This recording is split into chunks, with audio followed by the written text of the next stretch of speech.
오늘 열왕기 하의 말씀인데요. 함께 나누도록 하겠습니다. 이스라엘은 사울, 다윗, 솔로몬으로 이어진 그 통일 왕정 시대를 지나서 북이스라엘과 남유다로 분열하게 됩니다. 그러니까 하나의 왕정이 이렇게 가고 있었는데 북쪽 이스라엘과 남쪽 유다로 이렇게 분열을 하게 됩니다. 12지파 중에, 이스라엘 총 12지파잖아요. 12지파 중에 유다와 베냐민 지파만이 그 다윗의 집을 계속 따르기로 결정하고, 그 나머지 10지파는 다윗의 집을 배반하여서 새로운 왕국을 건설합니다. 그들의 역사가 말해주듯이 북쪽 이스라엘은 그 건국 기반을 배반으로 이렇게 시작하고 세웠기 때문에 그 마지막에 그 아수르에게 패망당하기 전까지 그 왕권 교체는 계속 반역으로 물들어 있습니다. 조금 이렇게 그 왕 가문이 이렇게 시작되었다가 또 반역이 일어나고 계속 반역의 역사가 이렇게 이루어져 있습니다. 반면에 남쪽 유다는 다윗 왕가의 그 계보를 계속 이어가고 있죠. 이렇듯 겉으로 보이는 노선은 북이스라엘이냐 남유다냐 하는 것이지만 그 영적인 노선은 이겁니다. 다윗의 길로 행하느냐 아니면 그 북이스라엘이 시작했을 때 그 첫 왕이 여로보암이었는데요. 그 여로보암의 길로 행하였느냐 하는 것이죠. 이 내용을 좀 더 구체화시키면 이겁니다. 살아계신 하나님의 말씀을 따라갔느냐 아니면 자기 정욕을 쫓아가고 세상의 가치관이 끌면 끄는 대로 그 요구에 응답하며 갔느냐. 두 가지 노선. 이렇게 이야기할 수 있습니다. 그리고 이 내용은 곧 왕들에 대한 평가 기준이기도 합니다. 그 왕이 선한 왕이냐 악한 왕이냐 하는 말은 그 왕의 어떤 성품이나 성심을 말하는 게 아닙니다. 많은 일들을 해내어서 그 명성을 세상에 널리 떨치고 그래서 그 왕이 결국에는 평천하를 이루었다고 성공한 왕이 아닙니다. 우리 살아계신 하나님이 말씀하신 기준은 이겁니다. 네가 어떠한 길을 선택하여 걸어가며 그 인생을 마쳤는가? 네가 어떠한 길을 선택하여 걸어가고 있으며 그 인생을 마쳤는가? 이겁니다. 성경의 표현대로 하면 살아계신 하나님만을 섬기며 그 말씀을 따랐던 앞선 믿음의 사람들, 그들이 걸었던 그 길을 너도 현재 지금 걷느냐 하는 것입니다. 지금 우리는 누구의 길을 따라 걷고 있습니까? 이스라엘 왕들에게만 해당되는 내용이 아니죠. 저와 여러분, 우리 그리스도인들에게도 동일하게 적용되는 기준입니다. 그리스도인이 세상에서 인정받고 성공하는 일은 좋은 것이고 필요합니다. 아멘입니까? 인정받고 성공은 좋은 것이죠. 그런데 그 영혼이 지금 하나님 앞에 서 있지 아니하면, 그가 살아계신 하나님의 말씀을 쫓아 걸어가지 않는다면 그 사람은 실패를 추구하는 인생이라 말할 수 있습니다. 주변 사람들에게 덕을 끼치며 좋은 영향력을 행사한다고 그 사람의 영혼의 문제가 자동적으로 해결되겠습니까? 자동적으로 해결되는 것입니까? 그것은 연민의 감정에서 발생한 마음의 개인적인 소원일 뿐이지 그 소원이 절대 성취되는 일은 없습니다. 오늘 본문 역시 그 실패의 방향성을 이렇게 두고 그 길로 달려가는 한 사람을 소개하고 있습니다.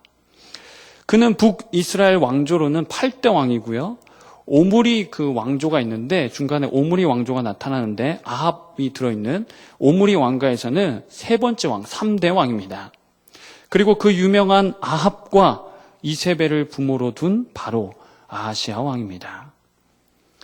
북이스라엘이 국가적으로 위기에 빠진 상황 가운데 이 아하시아 통치자 개인에게도 심각한 문제가 발생하죠.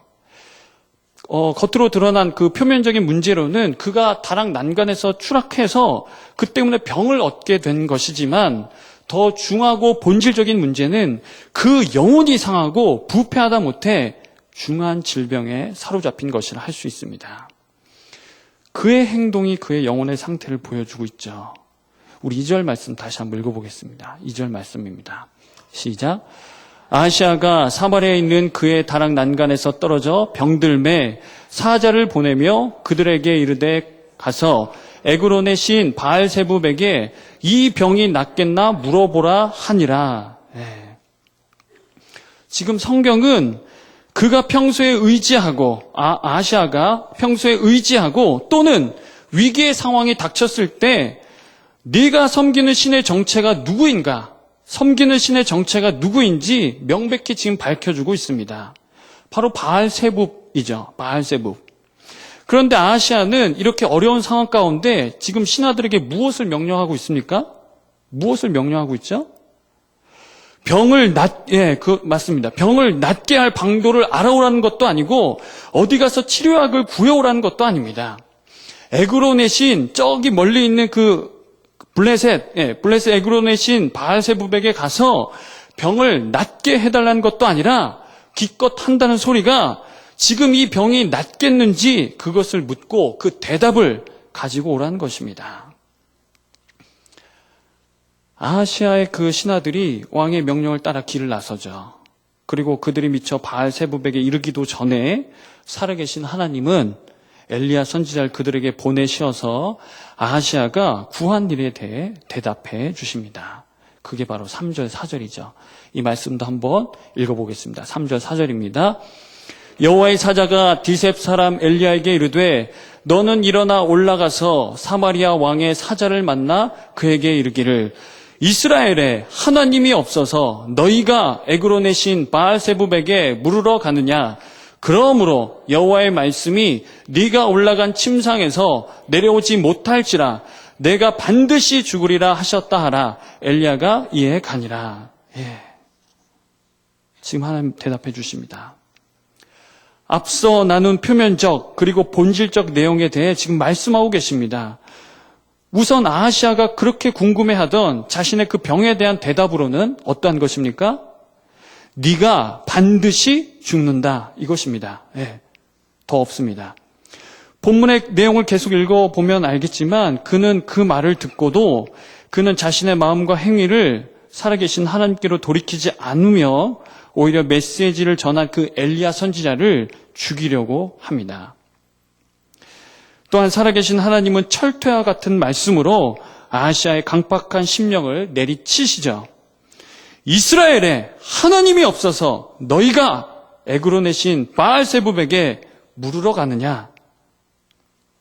그리고 제가 한 절 더 읽어드릴게요. 16절입니다.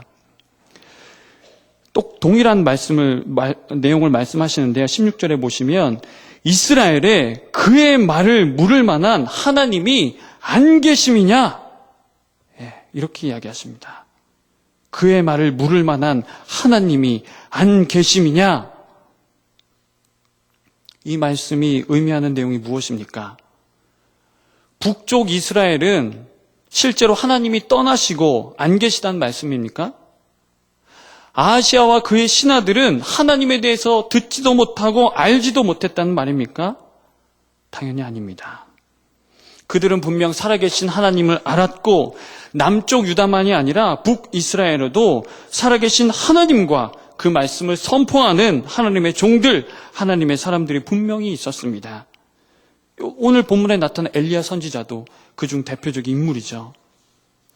그래서 이 내용을 정리해서 다시 이야기하면 아하시아는 하나님이 살아계시다는 사실을 알고도 그분이 어떠한 일을 행하셨는지 보고 들었음에도 하나님을 안 계신 분으로 여겼다고 말할 수 있습니다. 자기와는 상관없는 존재로 무시한 것입니다. 더욱이 바알세붑의 그 정체는 파리입니다. 파리. 우리가 알고 있는 손바닥 비비는 그거 있잖아요. 파리, 날라다니는 파리. 바알세붑이 파리의 주입니다. 그 파리 새끼에게 가서 은총을 달라고 손바닥을 열심히 비벼대면 하늘문을 열어서 은혜를 막 쏟아줍니까? 인격적인 하나님을 얼마나 모독하고 파리 새끼만도 못하게 여겼으면 그러한 일을 지금 하고 있는 것입니까?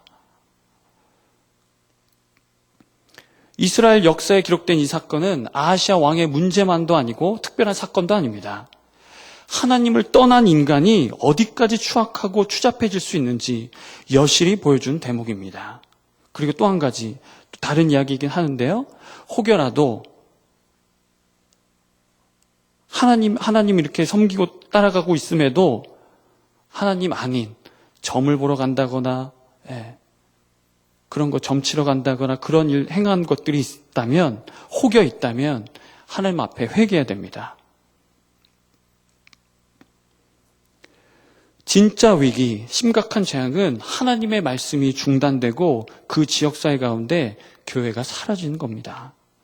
역으로 우리 주님이 핏값 주시고 세우신 교회에서 살아계신 하나님의 말씀, 진리의 복음을 들을 수 있다는 사실이 큰 복이고 은혜입니다. 우리 이거를 놓치면 안 됩니다. 문제는 그 선포된 말씀에 우리가 어떻게 반응하고 응답하는가 하는 것이죠. 제가 반기독교 관련 사이트에 한번 들어가 봤는데요. 그들의 모토가 뭔지 아십니까? 지금 현재 있는 교회들을 반으로 줄이자라는 겁니다. 그들이 주창하고 있는 모토가 지금 현재 있는 교회들을 반으로 줄이자라는 겁니다. 그리고 19살 미만에게는 바이블 성경을 금지하자고 하는 1000만인 서명 캠페인을 지금 벌이고 있습니다. 참 어이없는 일이지만 지금 실제 벌어지고 있는 내용입니다.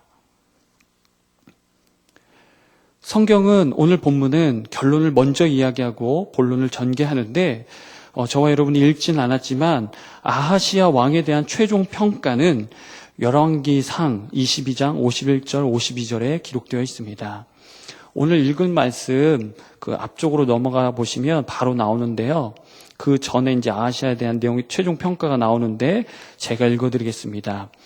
그가 여호와 앞에서 악을 행하여 그의 아버지의 길과 그의 어머니의 길과 이스라엘에게 범죄하게 한 느밧의 아들 여로보암의 길로 행하며 바알을 섬겨 그에게 예배하여 이스라엘의 하나님 여호와를 노하시게 하기를 그의 아버지의 온갖 행위같이 하였더라. 두 줄밖에 안 되지만 이게 하나님의 이 사람을 향한 정확한 평가입니다. 그가 어떠한 길을 따르기로 결정하였는지 선명히 보여주고 있죠. 그것은 그의 아버지의 길, 그의 어머니의 길, 여로보암의 길입니다. 그리고 그들이 걸었던 길은 살아계신 하나님을 한쪽 구석으로 내몰고 바알을 하나님으로 섬기며 그것에 예배한 것이죠. 그리고 여기서 우리가 믿는 부모로서 또 놓치지 말아야 하는 내용은 먼저는 하나님의 그 시선과 평가이며 두 번째로는 우리 자녀들의 시선과 평가입니다. 특별히 두 번째 내용과 관련하여 이야기하면 부모가 아무리 악하다 할지라도 그 가운데 선한 자녀가 나고 또 그가 바른 길을 선택하여 걸을 수도 있겠지만 대부분의 자녀들은 그 부모의 모습을 보며 그 영향력을 공급받아서 자기 자신을 세워갑니다. 신앙생활도 그렇죠. 신앙에 있어서도 부모는 자녀들이 살아계신 하나님을 만나는 첫 번째 그리고 중요한 통로입니다.